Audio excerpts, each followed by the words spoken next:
True. All right, good morning, everybody. Very glad to see you all. I hope you all had a wonderful Thanksgiving. Bub, would you close this door when you get a chance? Thank you. Today we have a really good lesson because the action is coming, and we're going to be focusing on the second half of chapter 13 and chapter 14. And so we're going to a reminder that if you go to stmichael.org/RBS, you can see all of our old lessons. You can get them at podcasts, wherever you listen to your podcasts. And for those of you joining us online, of course, you in person, I love questions. The questions help guide what we do. And so ask anytime you want. Let's open with a prayer and we'll get started. The Lord be with you. Let us pray. God, we give you thanks. Thanks for bringing us together today. Thanks for giving us the privilege of being able to study the work you have done in the world through faithful people, that we can also become your faithful people today, to be your hands and feet of love in the world and help extend your kingdom here on earth.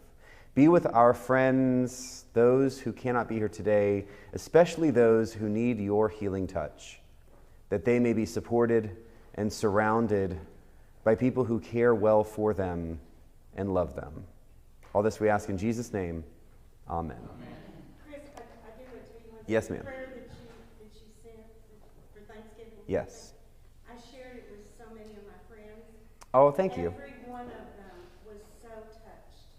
So I just had to share that with you. Well, thank you. Sandra's noting we sent out a Thanksgiving prayer, and that's actually a very good reminder that the 75th anniversary books for St. Michael's anniversary year are on sale now in the bookshop. You can pre-purchase them, and they should be landed and ready for pickup in about 2 weeks or so. So they will be here for Christmas for sure, and they make great Christmas gifts. And so those of you who are here, you can run by the bookshop today. Those of you joining us online or anyone at any time, you can go online and purchase those books as a pre-sale, and then they'll be available to buy directly from the bookshop the week and a half or so before Christmas. And what we did with that book, although yes, there is some good written history in that book, of course. One nice page features our own Ann Mills, who just walked in.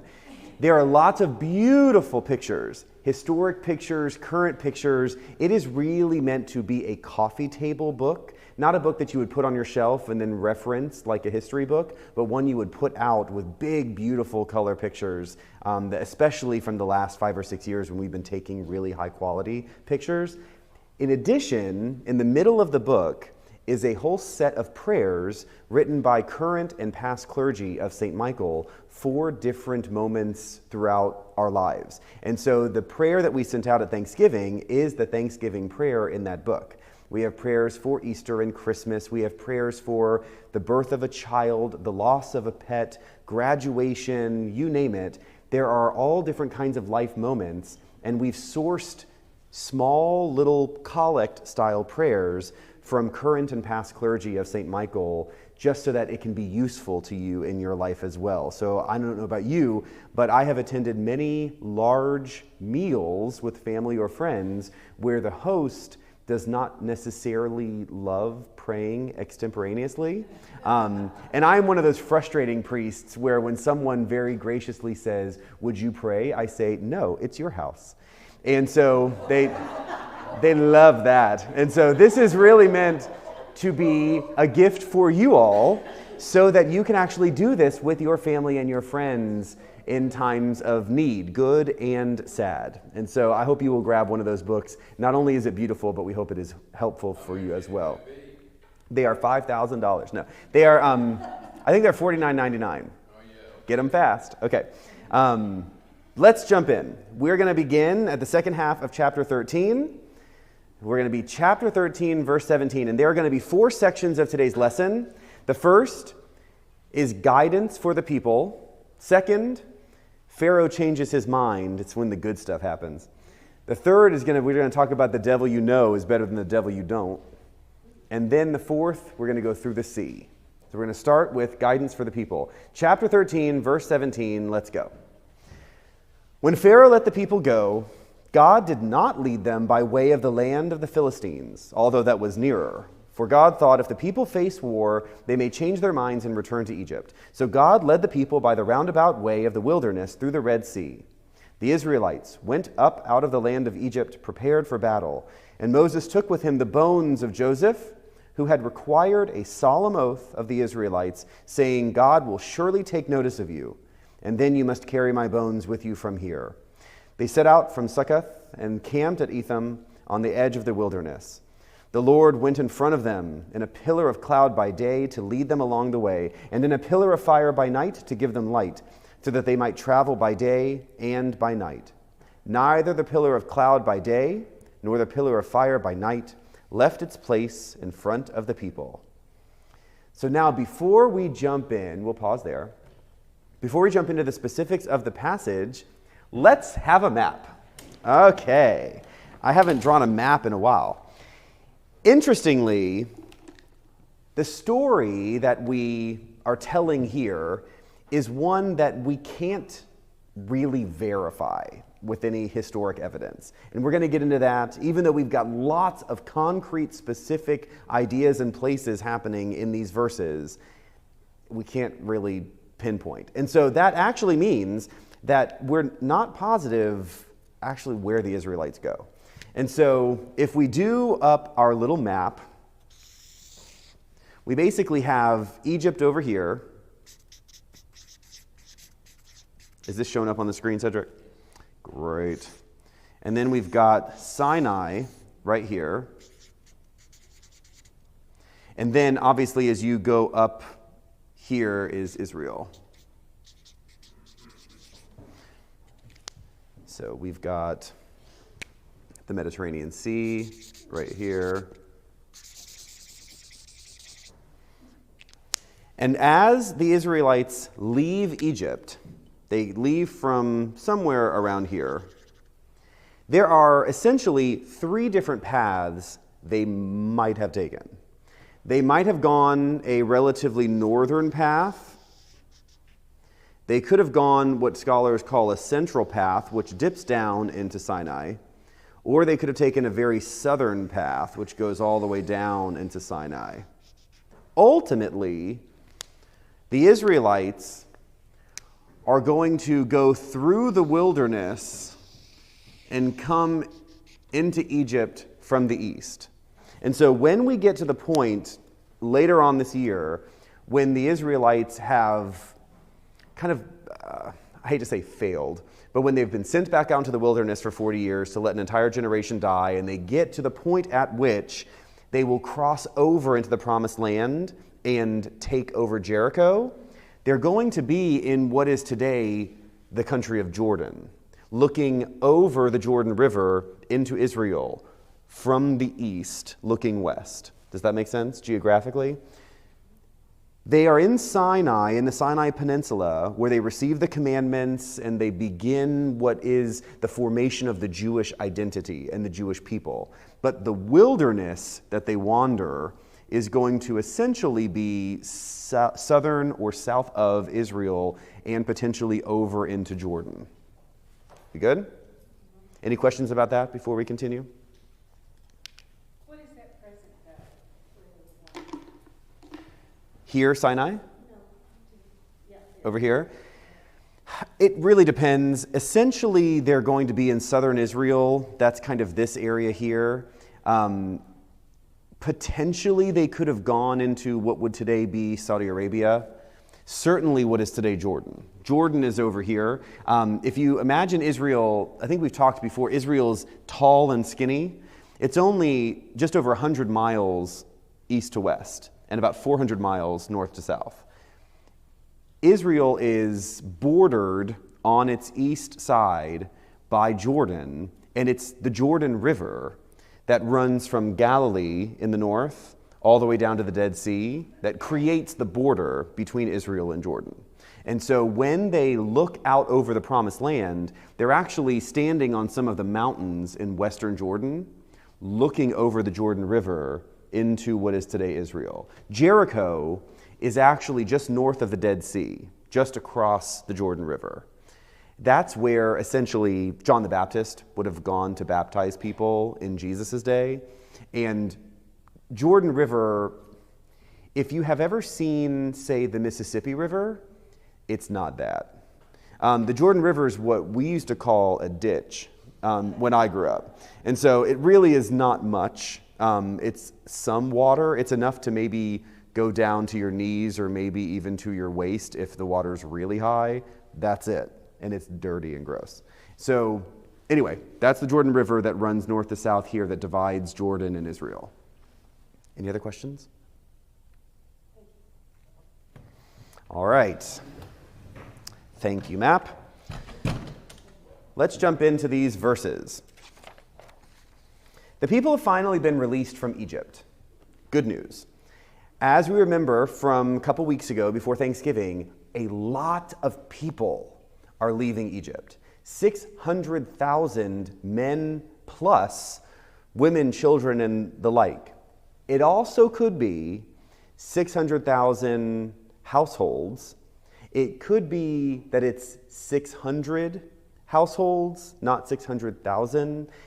The Hebrew is a little indefinite, so we're not entirely sure. The real point is it's a lot of people. And it could be a lot of people or it could be a lot of people. But one way or the other, we've got a massive amount of people walking out into the wilderness. As noted in the map, when you look at Egypt to Israel, there's that curve around the Mediterranean. It's important for us to note civilizations existed and they traded with each other. So there were roads, there were trade routes.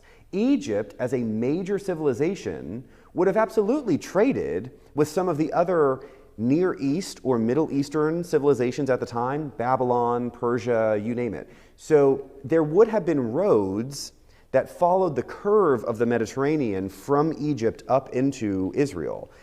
Israel was essentially a land bridge of sorts between some of the big African nations like Egypt and Ethiopia and some of the Middle Eastern or West Asian nations like Persia and Babylon.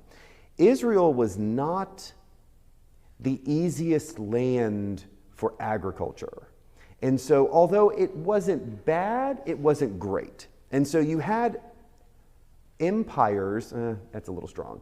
You had groups, tribes, like the Canaanites, who lived in what is today Israel, but they were always kind of the second-tier tribes or groups because the Babylonians, the Persians, the Egyptians, they wanted the really fertile land. And so they took the top-tier land and left the second-tier land, like the nation of Israel today, to lesser tribes that were just not as strong.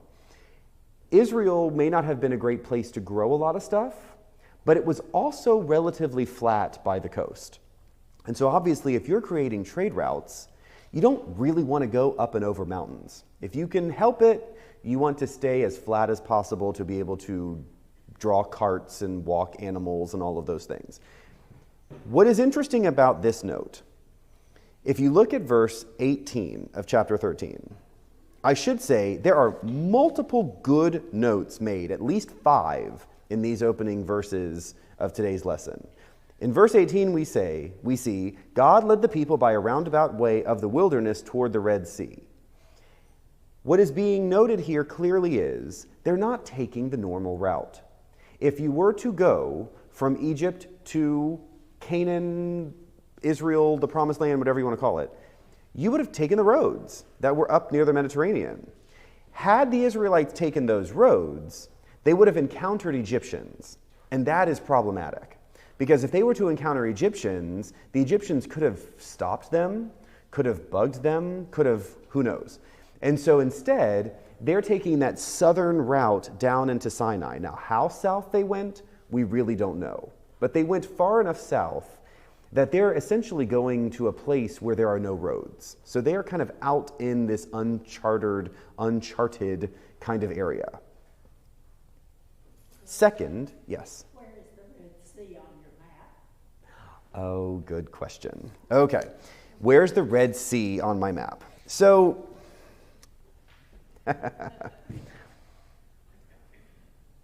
the Red Sea, well, the Red Sea is up here by Sinai. So the Red Sea is over here. But when we get to the point at the end of today's lesson where they cross the Red Sea, we're going to have a chat about what that might have meant. Because it's probably not the Red Sea like we think of it today. It's probably somewhat different. And it's also not that important where it was as much as it is what happened.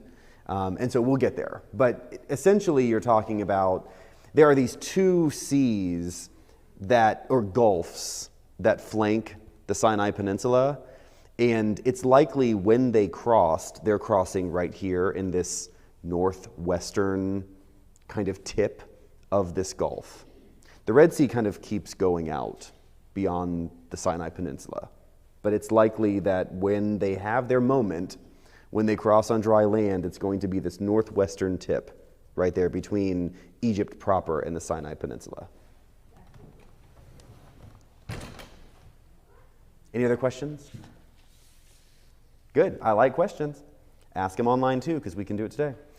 Let's keep going. So we saw in the beginning of verse 18 that they went a roundabout way. In the second half of verse 18, we see the Israelites went up out of the land of Egypt, prepared for battle. Now, that's an interesting note, isn't it?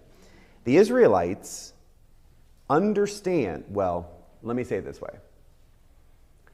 As the story is being told, the way the story is being told by our storyteller is that the Israelites had some sense that they were not going to have an easy go of this, which of course makes sense. Traveling off the trade routes at this time would have been dangerous anyway. I can remember, I don't know how many of you, it's one of those things where we don't think much of it. If we were to say, drive to El Paso or something from Dallas, we know that there are going to be hours of driving in the middle of nothing, right? I mean, like for real nothing. Here in America, that's just kind of what you do on a road trip.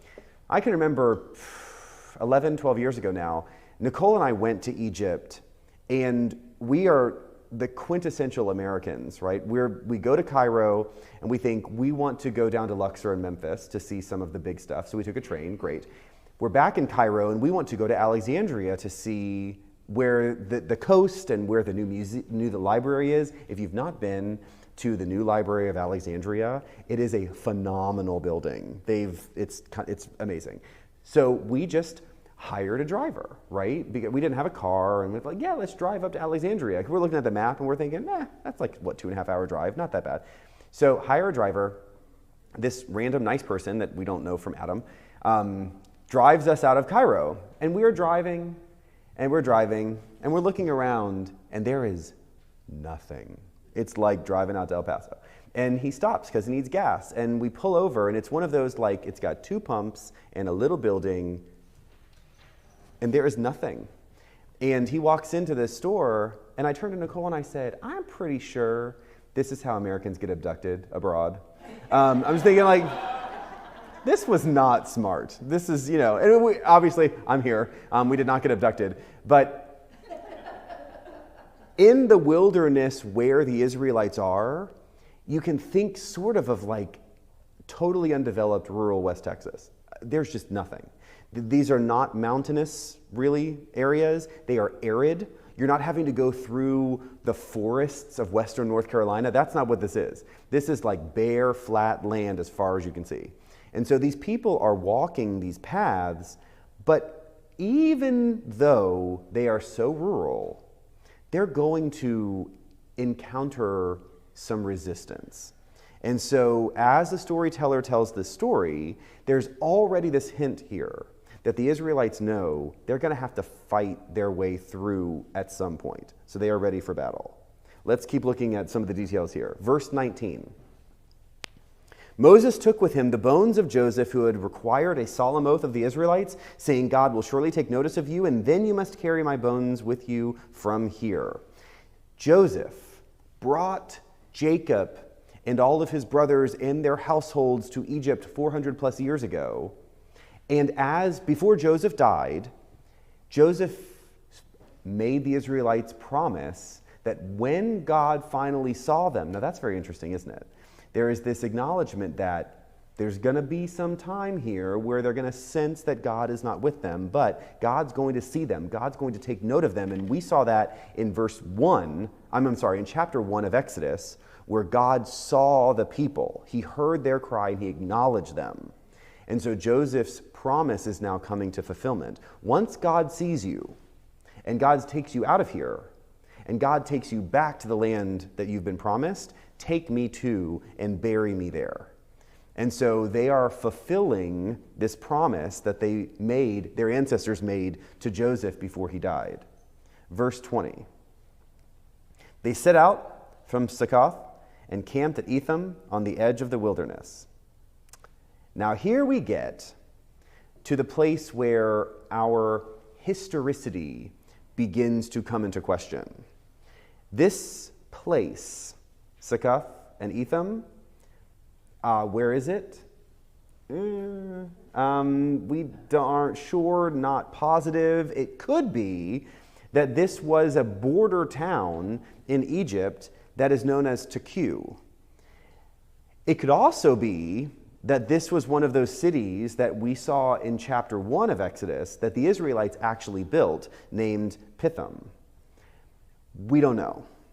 But it does seem to imply that they've essentially reached the edge of the Egyptian empire, and when they cross from this place, they're essentially crossing out of incorporated Egypt, so to speak, and they're really going wilderness. So now it's different. It's not just rural Egypt, it's kind of nothing. It's almost the empty space where who knows who lives there. And so they've camped here at that moment, and they are about at the water's edge. So they're up in that northwestern Sinai Peninsula where they're going to have to cross some kind of water in order to get into the Sinai Peninsula. Lastly, we see in verse 21, the Lord went in front of them in a pillar of cloud by day to lead them along the way, and in a pillar of fire by night to give them light so that they might travel by day and by night. This is very important. God has not left them. When God comes to them and acknowledges them, sees them, and promises to deliver them out of Egypt, God is not simply dropping the plagues on the Egyptians, and when Pharaoh says, yes, you can go, saying, good luck. God is with them. God is staying with them, and not just in spirit, but there's this physical manifestation of God around the Israelites in pillars of cloud and fire.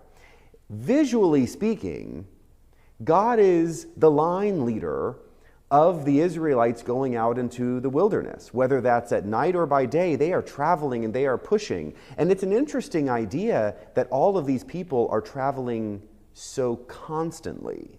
If you think back to your Western Civ class and you talk about the way armies used to move, part of what made battles so difficult in the past is you had to get people somewhere.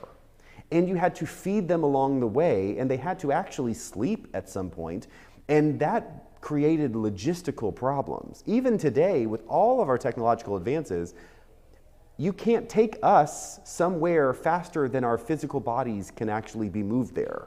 And once we get there, we have to have something. You got to go to the bathroom, you got to eat some food, you've got to sleep. And so the logistics of moving this kind of group of people is huge, and yet we see right here that they might travel by day and by night. They're making a move. This is not a convenience trip. This is something where they still seem to sense that they are not safe yet.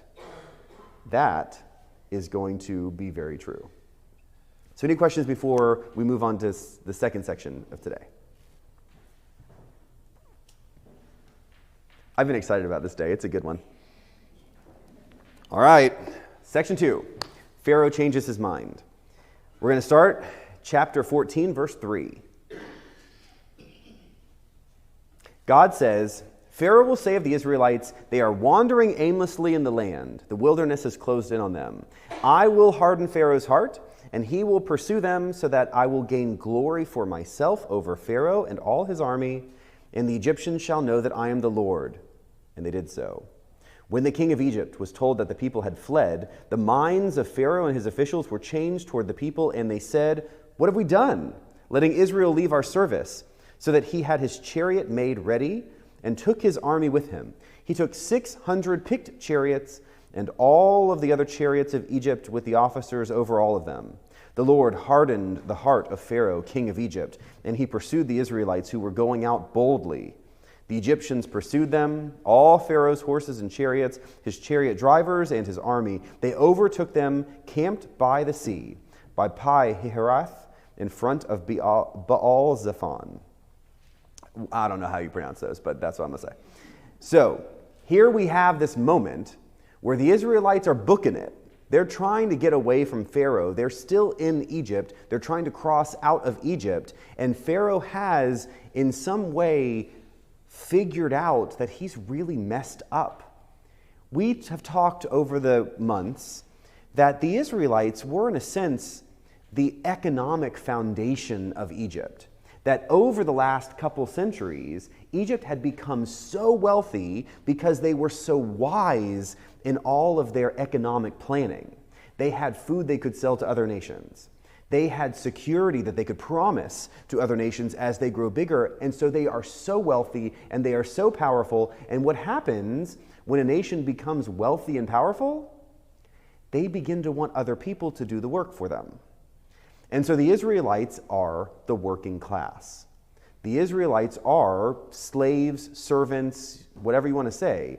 Functionally speaking, they're the ones doing the work the Egyptians don't want to do. And so, although the Egyptians are still human and they can clean stuff too, they don't really want to. Now, put yourself in Pharaoh's position. The plagues have been awful. He was worn down. In a sense, after the 10th plague, Pharaoh was defeated. And so, go. Get out of here. I mean, can you imagine in his mind and the people's mind, they just wanted this to stop. And so if that means the Israelites go, then the Israelites go, get gone. But from that moment to now, we're not talking about a few hours or a couple days. We could be talking about weeks. 600,000 people packing up and leaving, walking a couple hundred miles. This is not happening in a day. This is happening in days and weeks. And so at this point, when the Israelites are on the verge of getting out of Egypt proper, Pharaoh has had enough time to actually reconsider his decision. And if you can put yourself in his shoes, he's got advisors around him who have probably been chattering in his ears for days now. Not only will it be inconvenient that the Israelites have gone away, and by inconvenient I mean now Egyptians are going to have to build stuff and clean stuff and grow stuff. But it's also problematic around their economy. So yes, there's the inconvenience of having to do things they don't want to do, but now you're talking about an entire economic structure that is really set on the foundation of a working class of laborers that are gone. And so I completely understand this moment when Pharaoh, in a sense, says, no, we've made a mistake. We have to get them back. And so he saddles up, literally, and grabs the chariots, and they book it. Now, you think about all the people of the Israelite nation walking with all their stuff. This is not a quick trip. Not only would just everybody of all ages, from the very young to the very old, just not move quite so quickly, but you're talking about they have all of their stuff that they're schlepping with them. That's carts they're carrying, and they've got donkeys saddled with a whole bunch of junk, and so they're not moving quickly. Imagine how far they've gotten in a couple weeks. Well, you put a warrior on a chariot with a very healthy horse, and they can close that distance a whole lot faster. And so here you've got the army chasing after the Israelites, and they catch up with them when they are right there at the edge of the sea. I think that's about it for that section. Any questions there before we get to the good stuff? No? All right. Section 3, the devil you know. Look at verse 10. As Pharaoh drew near, the Israelites looked back, and there were the Egyptians advancing on them. In great fear, the Israelites cried out to the Lord. They said to Moses, "Was it because there were no graves in Egypt that you have taken us away to die in the wilderness? What have you done to us, bringing us out of Egypt? Is this not the very thing we told you in Egypt? Let us alone and let us serve the Egyptians. For it would have been better for us to serve the Egyptians than to die in the wilderness." And we'll pause there. That is, for what it's worth, one of my favorite set of verses in the entire Bible. There is something so human about this moment that we can all relate to. Put yourself in the shoes of the Israelites. It's kind of exciting to get out of Egypt. They watched plague after plague after plague fail to move Pharaoh. Finally, plague 10, that horrible plague, changes him enough, breaks him down enough that he says, "Yes, go." Now they're off. They have literally left Egypt, and now they are walking toward the land that was promised hundreds of years ago to their ancestor Abraham, the land that is going to be their future. And now they're at the edge of the water, and they start to hear the hoofbeats. I mean, I love this. It's so visceral. And you turn around and remember, this is not a forest. These are not mountains. This is a plain. And so very flat, very desolate, which means what? You can see some stuff very far away. So can you just picture? They turn, and there's the dust cloud of the chariots coming at them. Oh, it gives me chills. I mean, it's just, it's scary because now, even though they've gotten to a point where they finally begin to trust that Yahweh is for real, that God is there, that God's going to do this for them, and then they see that, and they hear them coming, and they know that their backs are against the water. What are they supposed to do? They do what humans do. They start to whine and complain. Was it because there were no graves in Egypt that you have taken us away to die in the wilderness? Y'all, that is so good.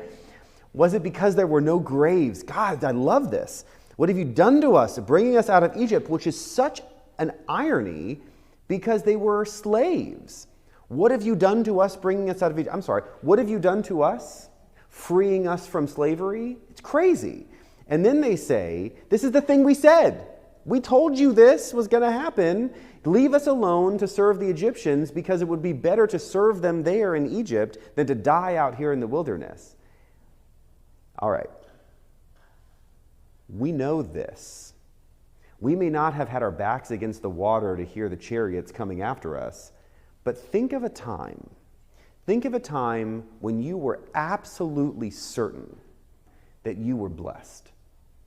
Put yourself in a place where you can remember a time where life was so good and people were so good and everything seemed to coalesce so well and you knew you were blessed. We just spent last week, I hope you did, saying thanks for just good stuff. And it doesn't mean everything's perfect, but we have this moment where we are grateful for the things we have, for the blessings that we have received. And how many times do we say when things are going well, we are so blessed? And yet, when stuff goes wrong, and when people get hurt, and when we lose, do we then also say, thank God we are so blessed? Not usually. Usually we say, were there no graves in Egypt that you would have let us die out here in the wilderness? I mean, we can pivot so hard from what is blessing to railing against whatever bad thing has happened to us, we know exactly what this is. And here in this moment, there might be nothing more human than this moment, which is so helpful for us. We are called by God into a way of life that's mostly not convenient or easy, but is so very good. And we're also called into a way of life that understands that blessings do not always make us happy. Happiness is a wonderful accident, but happiness is not the point. I don't know about you, but I hear all the time people wishing for others to just be happy. What do parents say about their children? Which is, by the way, mostly a lie. I just want them to be happy, right? BS. Most parents want them to be doctors or whatever. But still, we can't really say that. So we say, we just want them to be happy. That's not entirely true. But happy is not even the right thing to say. I would much rather my children, now believe me, I'm totally guilty of all of this too. So that's why I know we all are. So yeah, happy, that's fine. I would much rather my children actually be grateful than happy, or feel secure than to be happy. I mean, I think there are much higher goods than happiness. Happiness is so cheap that it's so easy for us to think we're supposed to be or want to be, or that that's the best goal, so that when we're not, something's wrong. It is a problem. And in a sense, the Israelites are in that same kind of place right now where they were happy. Now they're not happy. And so where is God in this? And they begin to rail and whine and complain. And by the way, they're going to do this again and again and again, all the way through the wilderness. So we're going to ring this bell multiple times. But for right now, I want us to sympathize, to actually put ourselves in their place, because we could look at this and we could very easily be judgy. We could say, what is your problem? Have you not just seen all of these things that God has done? It'd be so easy for us to say, God literally just did 10 plagues, killed a bunch of people to get you free. Why in the world do you think that God, who is a pillar of cloud and fire, I mean, that's the other thing, right? God's not just there because they feel it. I mean, they can literally see God's presence in these pillars of cloud and fire, and still they're going to question God's faithfulness. They're going to question God's power, God's presence, God's ability to deliver them from anything. The answer is yes.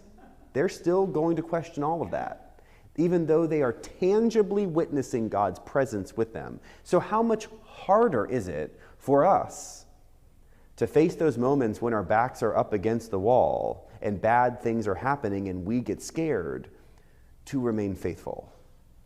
We don't have pillars of cloud and fire in front of our face, and yet we're still called to be faithful. And for the Jewish people, this becomes the archetype of faithfulness.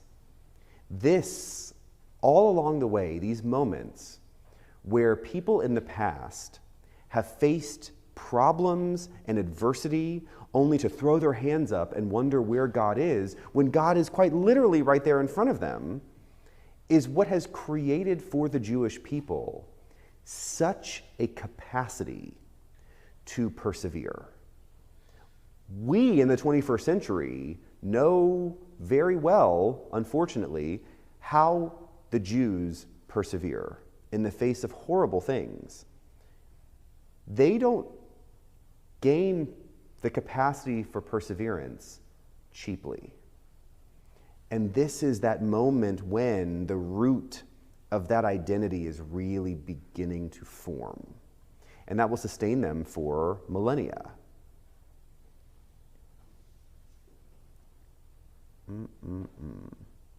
Look at verse 13.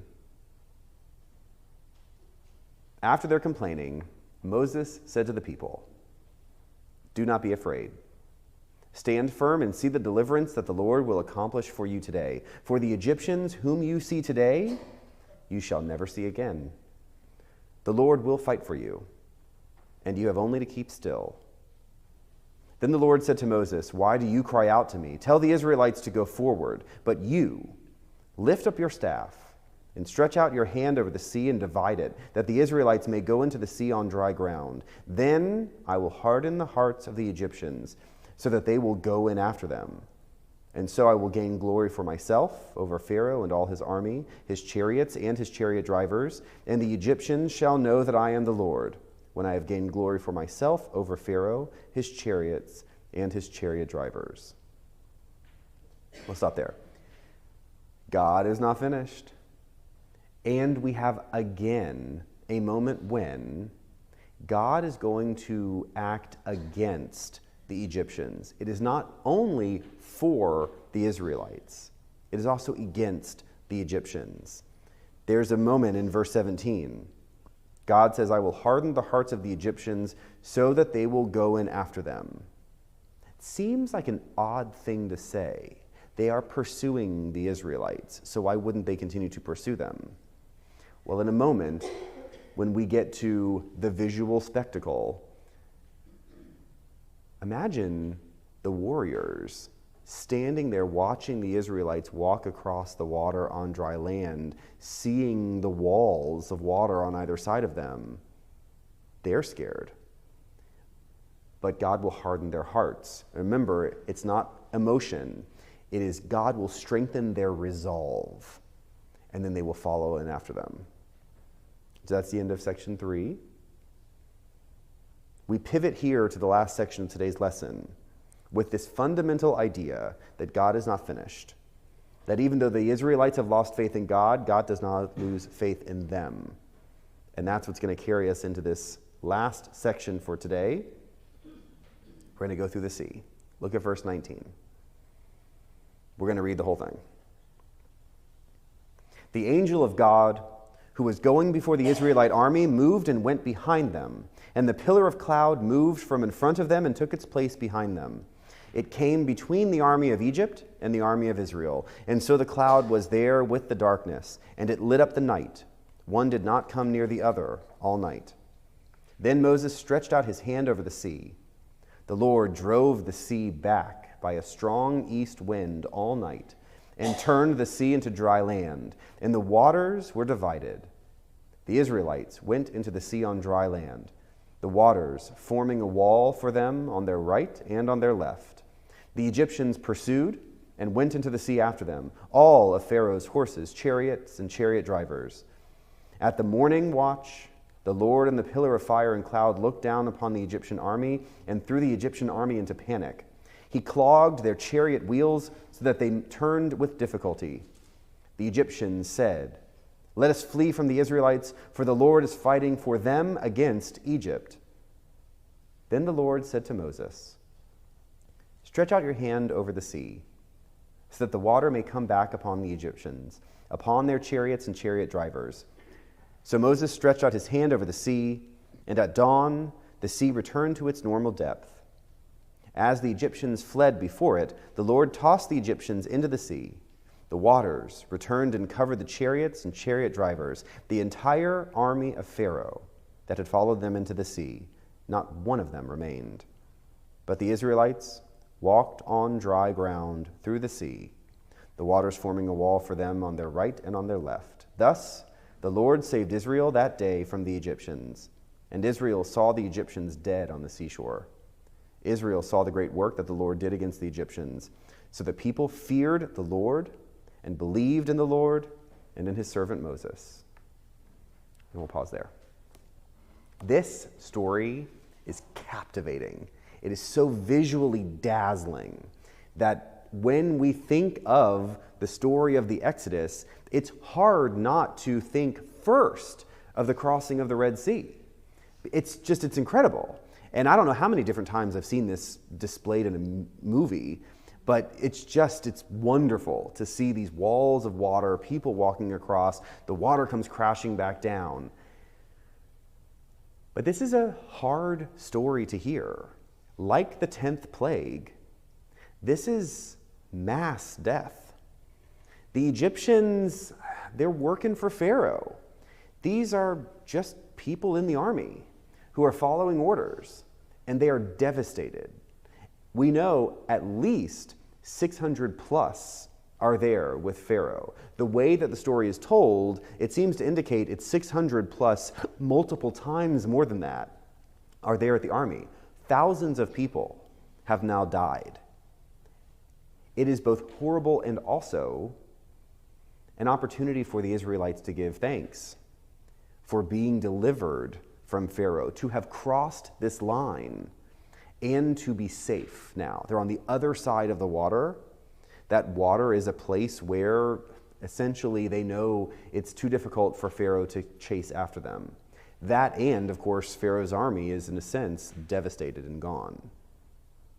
We might wish to explain this away with some literal ideas. So let's take a moment and pause to say there is a historic consideration here.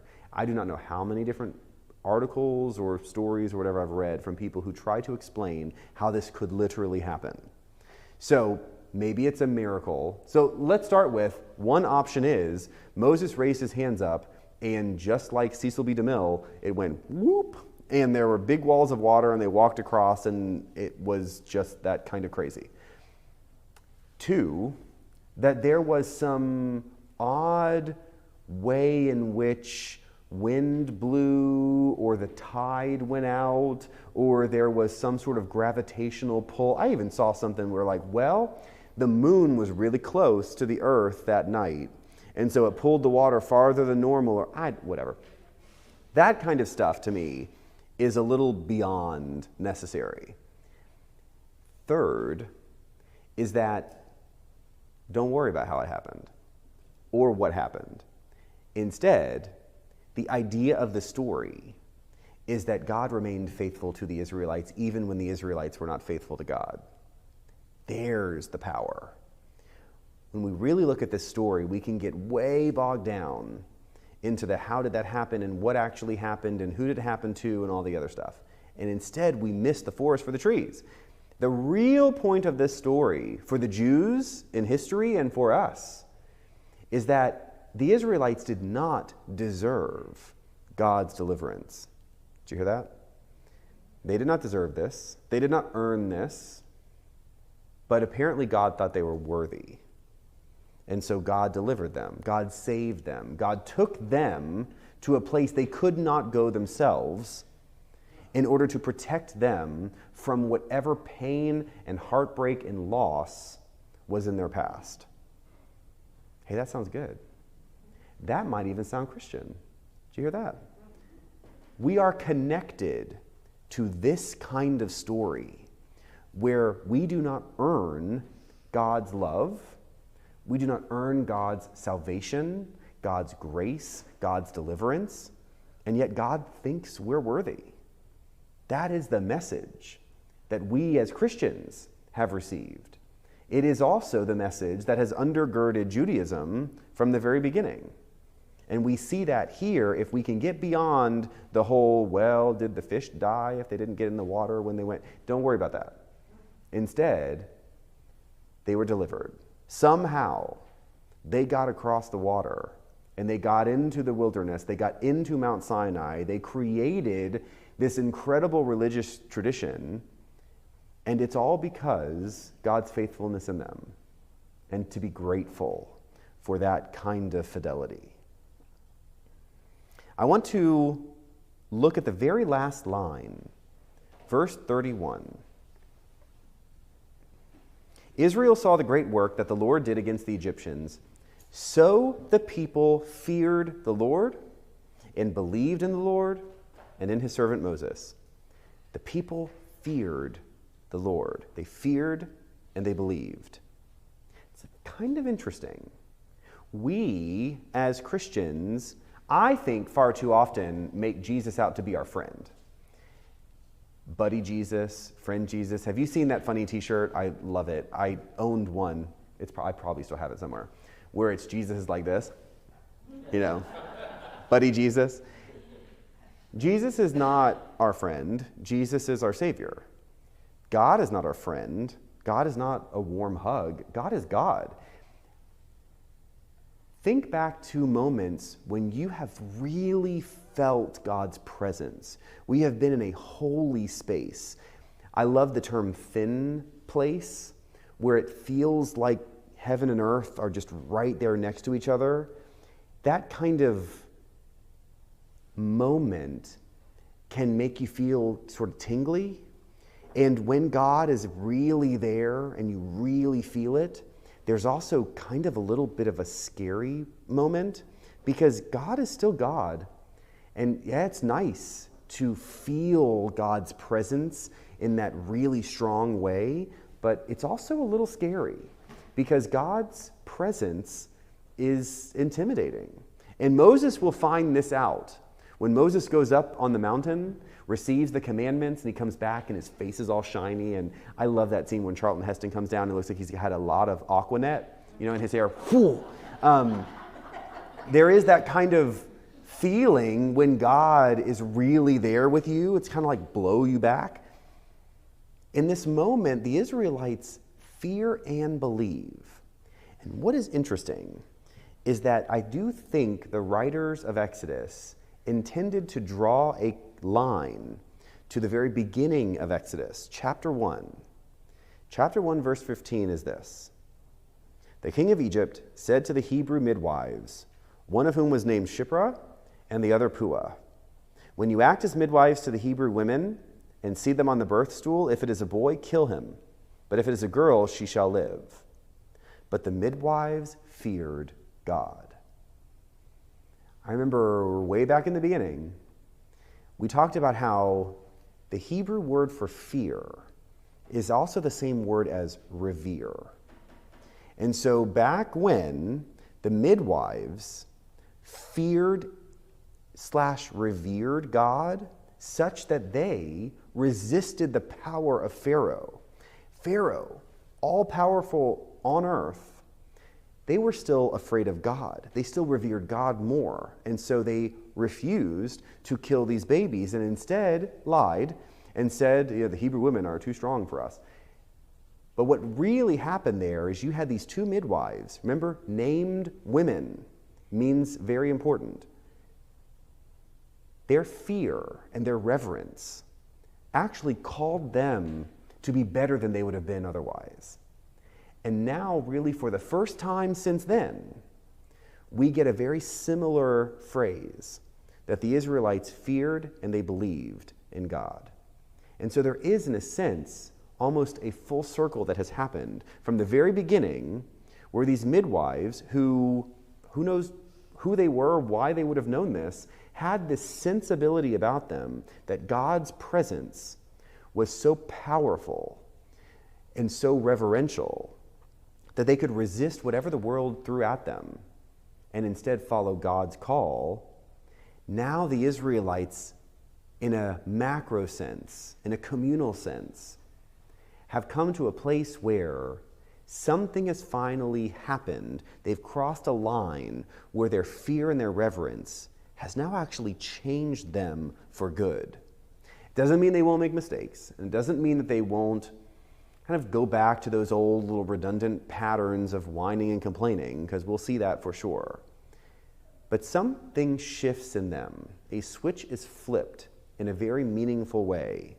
And now that fear and that reverence has actually helped to create the belief that will put them on a new path for good. That's all I have for you today. Any questions or clarity before we break?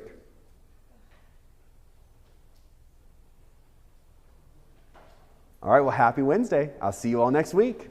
Bye.